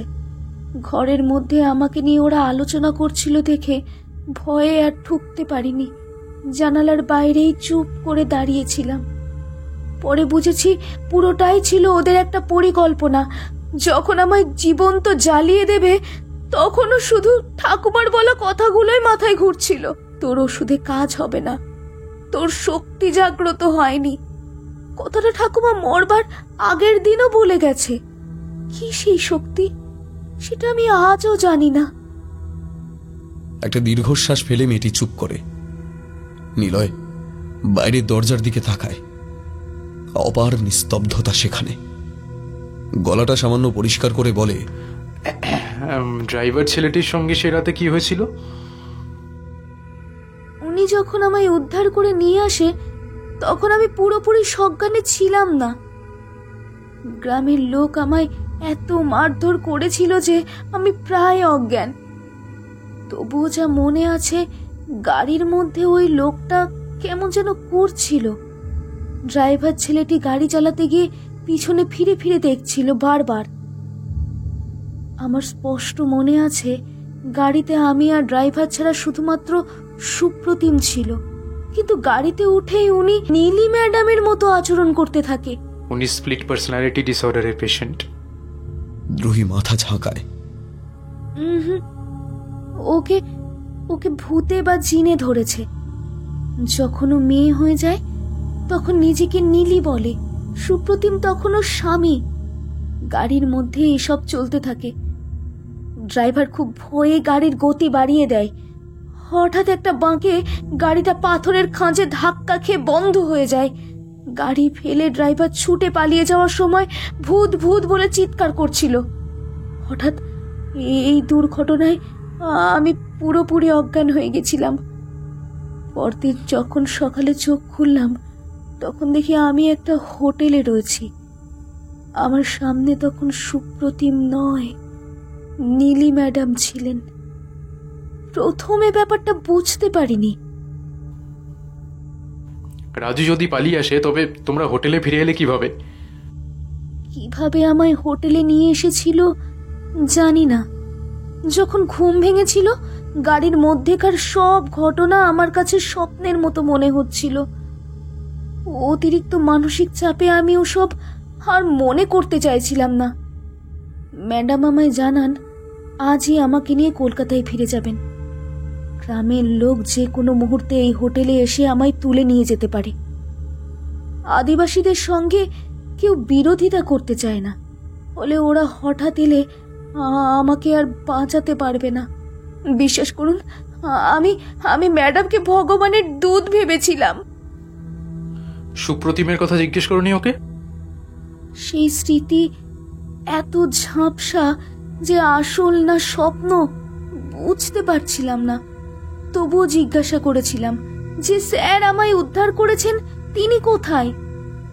নীলি ম্যাডাম সে কথার জবাব না দিয়ে বলেন, আমরা কলকাতায় পৌঁছালেই স্যার আমার সঙ্গে দেখা করতে আসবেন। আমি আর দ্বিমত করিনি। তারপর কলকাতায় যখনই বাড়িতে আসলাম তখন নিজে জানি না যে আমার জন্য কি ভয়ানক সময় অপেক্ষা করছে। প্রতি রাতে ম্যাডামের উপর ভর করত সুপ্রতিম। এক অপ্রতিসীম যৌন ক্ষুধা নিয়ে ও আমার শরীরের ওপর ঝাঁপিয়ে পড়ত। আমার শরীরের সমস্ত আঘাত ওর নিজেরই করা। আমায় শাসিয়ে রাখত যেন আমি কারো সামনে মুখ না খুলি। প্রতি রাতে আমার আর্তনাদ আর ওর অত্যাচারের শব্দ পাড়ার লোকেরা শুনে একদিন বাড়িতে চড়াও হয়। রাতের সুপ্রতিম ভোর হতেই অদ্ভুতভাবে ম্যাডামে রূপান্তরিত হন। সকালে উঠে সে যখন দেখে আমার সারা গায়ে কালশিটে দাগ, অবাক হয়ে জিজ্ঞাসা করত আমার সঙ্গে কি হয়েছে। আমি যতবার ওনাকে বলতাম যে উনি রাত্রেবেলা আমাকে মেরেছেন, কিছুতেই বিশ্বাস করতেন না। পাড়ার লোকেরা যখন দরজা ভেঙে বাড়িতে ঢুকতে যাবে সেদিন তাদের কোনো মতে আটকায়, পরে আপনার কাছে পুলিশি কমপ্লেন করে। তা তুমি পালানোর চেষ্টা করোনি কেন? এই বাড়িটা একটা ভুল ভুলাইয়া। ওই যে বসবার ঘরে একটা ইঁদুরের কল দেখেছিলেন, ঠিক সেরকম। আপনি যে ঘর দিয়ে যান আপনাকে বসার ঘর পার হয়েই মূল দরজায় পৌঁছতে হবে। আর সেই মূল দরজায় নীলি বা সুপ্রতিম যে কোনো একজন আপনার জন্য অপেক্ষা করবে। কোনোভাবেই ওর চোখ এড়িয়ে বেরোতে পারবেন না। আমি আর কোথায় যাব? মেয়েটার গলায় ঝরে পড়ল একটা অপরিসীম হতাশা। একটু থেমে আবার বলতে শুরু করে, এখানে একটা সুপ্রতিম রাত্রিবেলা অত্যাচার করে, হয়তো বাইরে গেলে অনেকগুলো সুপ্রতিমের অত্যাচারে আমার বাকি জীবন কাটবে। মেয়েটার চোখের আকুতি দেখে লজ্জায় চোখ নামিয়ে নেয় নিলয়। এ কোন সমাজে ও বাস করছে? এটা মানুষের জগৎ না বন্য পশুদের? চোখের কোনটা অল্প ভিজে ওঠে নিলয়ের। চিন্তা করো না, তোমায় আমি উদ্ধার করব। এখান থেকে কেউ বেঁচে বেরোতে পারবো না, এটাই আমার নিয়তি। আমার জন্য আপনিও এই ইঁদুর কলে আটকে পড়েছেন। নিলয় নিজের উপর রাগটা আবার ফিরে আসে। দেয়ালের উপর একটা সজোরে ঘুষি মারে। কিভাবে এতটা বোকামিও করল? ওপাশে দরজার পেছন থেকে সুপ্রতিমের আক্রোশের শব্দ আবার শুরু হয়েছে। মাঝে মাঝেই বন্ধ দরজাটার উপরে ক্রমাগত লাথি মারছে। দ্রোহী এবার ভীত স্বরে বলে, যে কোনো মুহূর্তে দরজাটা। কথাটা শেষ হওয়ার আগে কাঠের দরজাটা ভেঙে ঘরের মধ্যে প্রবেশ করে সুপ্রতিম। নিলয় ছুটে যায় দ্রোহীর দিকে। দু হাতে ওকে আড়াল করে দাঁড়িয়ে সুপ্রতিমের চোখের দিকে তাকিয়ে বলে, অনেক হয়েছে, তুমি মানসিকভাবে অসুস্থ, তোমার চিকিৎসা প্রয়োজন। আগুন চোখে নিলয়ের দিকে তাকিয়ে রইল সুপ্রতিম। নিলয় আবার বলে, থানা জানে যে আমি তোমার বাড়িতে এসেছি, যে কোনো মুহূর্তে ওরা এই বাড়িতে চলে আসতে পারে, সুতরাং তুমি কিন্তু কোনোভাবেই বাঁচতে পারবে না। যে নোংরা খেলা তুমি এই বন্ধ দরজার আড়ালে খেলে চলেছ, সেটা এক্ষুনি বন্ধ করো। নিলয় একটু থামে। সুপ্রতিম ঘরের চারিদিকে তাকিয়ে কি যেন খুঁজতে থাকে। আমি তোমায় ডাক্তারের কাছে নিয়ে যাব, আমি কথা দিচ্ছি। একটা তাচ্ছিল্যের হাসি হেসে দেওয়াল থেকে চামড়ার একটা বেল্ট নামিয়ে নেয় সুপ্রতিম।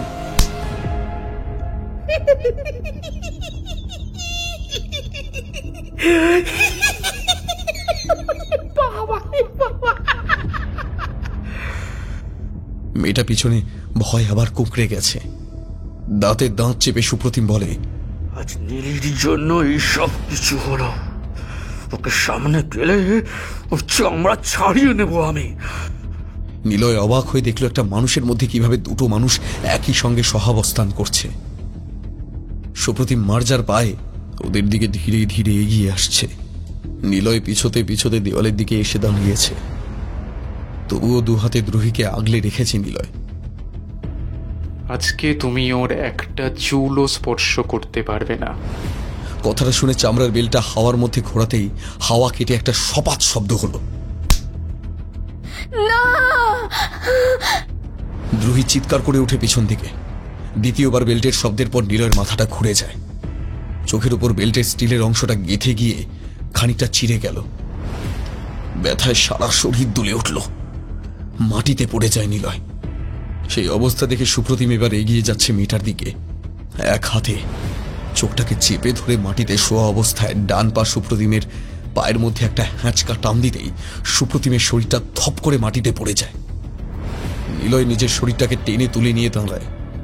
দেয়ালের কোণে দু হাতে মুখ ঢেকে দ্রোহী এখনো কাঁদছে। পিছনে কি হচ্ছে সেদিকে খেয়াল করেনি। নিলয়ের কোমরের নিচে একটা তীব্র আঘাত করল সুপ্রতিম। নিলয় উপর হয়ে পড়তেই পিঠের উপর উঠে বসল সে।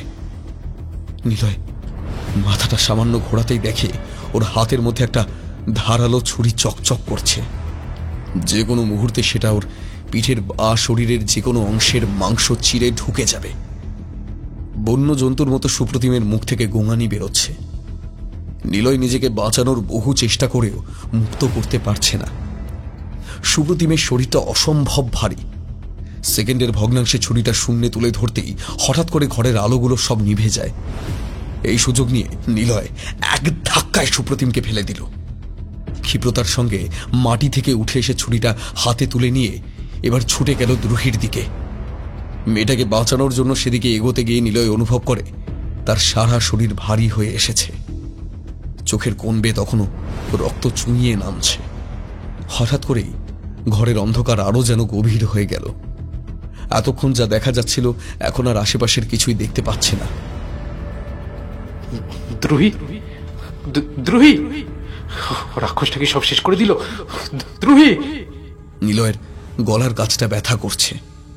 ঘরের মধ্যে অসীম নিস্তব্ধতা, যেন প্রলয় শেষে প্রকৃতি বিশ্রাম নিচ্ছে, নাকি বিধ্বংসী ঝড়ের আগে মৌন হয়ে রয়েছে প্রকৃতি।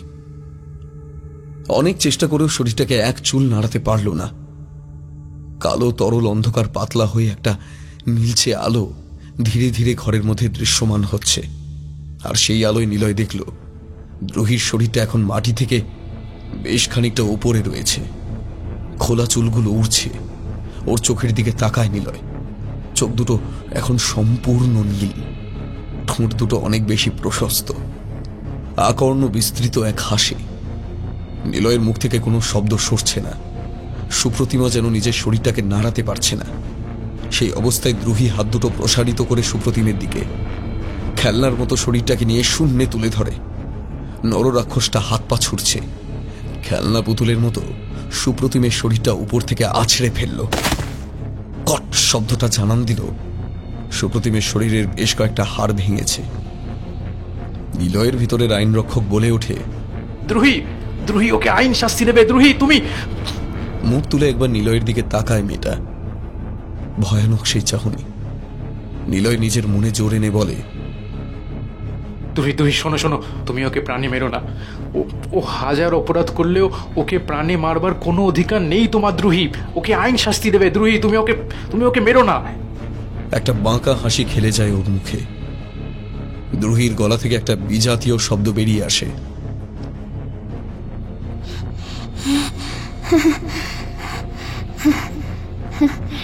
ঠাকুমা বলেছিল সময়ে শক্তি জেগে উঠবে। বাঁ হাতটা উপরে তুলতেই ঘরের আলোগুলো আবার জ্বলে উঠল। সেই আলোতে দেখা গেল ঘরের মেঝেতে শুয়ে রয়েছে সুপ্রতিম, ছটফট করছে। মাথার পেছন থেকে সরু একটা রক্তের ধারা বেরিয়ে আসছে। সারা ঘরে এলোমেলো বাতাস গোল গোল হয়ে ঘুরছে। দ্রোহী একইভাবে সুপ্রতিমের দিকে তাকিয়ে। নিলয় খেয়াল করে ওর আঙুলগুলো একটা অদ্ভুত ভঙ্গিতে নড়ছে, আর সাথে সাথেই সুপ্রতিমের শরীরে কিছু একটা পরিবর্তন হচ্ছে। ছেলেটা আর্তনাদ করতে ভুলে গেছে। হাত পাগুলো এখন তার শরীরের উল্টো দিক বরাবর মোড়ানো, যেন কোনো বাচ্চা খেলনা পুতুলকে ইচ্ছে মতো ভেঙে দিয়েছে। নিলয় ধীরে ধীরে সংজ্ঞা হারাতে লাগলো। মাটিতে পড়ে যাওয়ার আগের মুহূর্তে সে দেখল দ্রোহী একটা বিকট চিৎকার করে হাত দুটোকে হাওয়ায় প্রসারিত করতেই ঘরের বন্ধ কপাটটা ভেঙে দিনের উজ্জ্বল আলো ঘরের মধ্যে প্রবেশ করল। সাথে সাথে দেখল একটা অগ্নিপিণ্ড ছুটে বেড়াচ্ছে ঘরময়। চোখ বন্ধ হয়ে আসে নিলয়ের।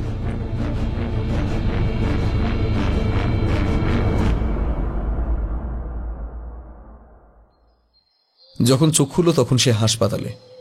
চোখ খুলতেই দেখে সদরের পুলিশি হাসপাতালের ডাক্তার তার দিকে তাকিয়ে আছে। যাক, আপনার জ্ঞান ফিরেছে তাহলে। কেমন বোধ করছেন এখন?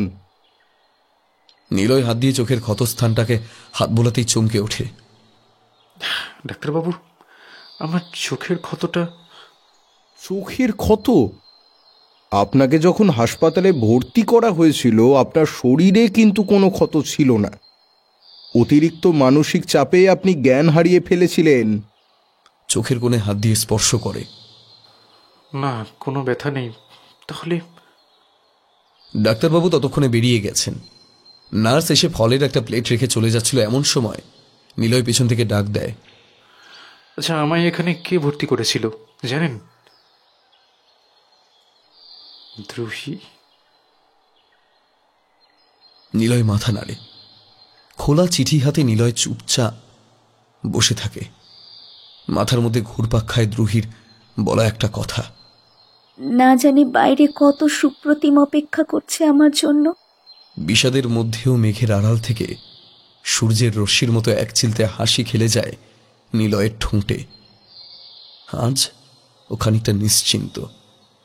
আজ শুধু দ্রোহী নয়, তার হারিয়ে যাওয়া ছোট্ট বোন রুহিও যেন সুরক্ষিত। শক্তি জেগে উঠেছে, আর কোনো ভয় নেই। হাসপাতালের জানলার বাইরে মাঠের মধ্যে সূর্যের রক্তিম আভা ছড়িয়ে পড়ছে। এক উদাসী শিল্পী যেন কমলা রঙের সঙ্গে কালো অন্ধকার মিশিয়ে একটু একটু করে ঢেলে দিচ্ছেন প্রকৃতির বুকে। কিছুক্ষণের মধ্যেই ঘরের আলোগুলো জ্বলে উঠল। নার্স মোবাইলটা রেখে গেছেন পাশের টেবিলে। সেটা চালু করতেই অনেকগুলো মেসেজ ঢুকল। আবেশের অনেকগুলো মিসড কল। রাজু? দুটো রিং হতেই আবেশ ফোন ধরে। নিলয় খেয়াল করে আবেশের গলায় খুশি ঝরে পড়ছে। অনেক কিছু বলছে ছেলেটা। নিলয় হ্যাঁ হু করে গেলেও কিছুই কানে ঢুকছে না। মিনিট 10 পর ফোন রেখে নিলয় একটা স্বস্তির নিঃশ্বাস ফেলে। আবেশ বারবার করে ওকে ওদের গ্রামে আসতে অনুরোধ জানিয়েছে। দিন 2 আগে রাজু অনেকটা সুস্থ হয়ে উঠেছে। হঠাৎ করে এসব ভাবতে ভাবতে সুপ্রতিমের কথা মনে পড়ল। সিস্টার, সিস্টার, কেউ আছেন সিস্টার? নার্সের বদলে ডাক্তারবাবু খোলা দরজা দিয়ে ভিতরে প্রবেশ করে। আচ্ছা, আমি যেদিন ভর্তি হয়েছি তারপরে কি আর কেউ হাসপাতালে ভর্তি হয়েছিল? পরের দিন হ্যাঁ হ্যাঁ হ্যাঁ 2 জন ভর্তি হয়েছে, বাট দুটোই ডেলিভারি কেস। কেন বলুন তো? না সূচক মাথা নেড়ে নিলয় কোনো কথা বলল না। আচ্ছা, আপনি বিশ্রাম করুন, আমি আসছি। বাকি পেশেন্টদের একবার ভিজিট করে আসি। আর চিন্তা নেই, কাল সকালেই আপনাকে ছেড়ে দেওয়া হবে। খোলা জানালার বাইরে তখন রাতের আধার নেমে এসেছে। হাসনুহানা ফুলের একটা মিষ্টি গন্ধ জানালার খোলা গরাদ বেয়ে ঘরে চুঁইয়ে পড়ছে। প্রাণ ভরে নিঃশ্বাস নেয় নিলয়। কনস্টেবল হরিপদকে ফোন করে সে বাড়িটার খোঁজ নিল। কাউকে খুঁজে পাওয়া যায়নি সেখানে। সারা বাড়ি লণ্ডভণ্ড হয়ে রয়েছে, যেন ডাকাত পড়েছিল। নিলয় জানে নীলি বা সুপ্রতিম কারোরই খবর পাওয়া যাবে না আর কোনো দিন। পাহাড়ি অঞ্চলের সেই বুড়ি ঠাকুমা ঠিকই বলেছিল, শক্তি জাগ্রত হলেই ওষুধে কাজ হবে।